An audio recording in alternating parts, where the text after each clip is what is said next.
জনতা আসছে আগামী পরশু রোজ রবিবার আগামী রবিবার বেলা ৩ ঘটিকা হইতে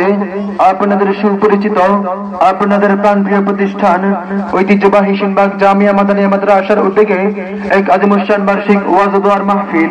উক্ত মাহফিলে প্রধান মেহমান হিসেবে তশরিফ আনবেন নারায়ণগঞ্জ ডিআইটি জামি মসজিদের সম্মানিত খতিব বিশিষ্ট ইসলামী চিন্তাবিদ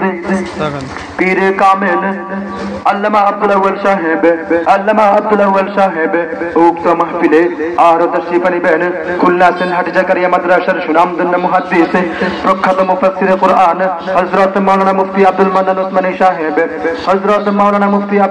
উসমানী সাহেব উক্ত মাহফিলে আরো তশরিফ আনবেন ঢাকা থেকে আগত ঢাকা মিরপুর জহুরিয়া জামি মসজিদের সুনামধন্য খতিব বিশিষ্ট ইসলামী চিন্তাবিদ সুমিষ্টভাষী ওয়াইজ হযরতুল আল্লামা হযরত মাওলানা মুফতি ওয়ালিউদ্দিন রাশিদী সাহেব উক্ত মাহফিলে আর দেশ বরেণ্য বহু উলামায়ে কেরামের শুভাগমন। আপনারা সকলে জিকিরের সাথে দলে দলে যোগদান করিয়া দো জাহানের অশেষ নেকি হাসিল করুন।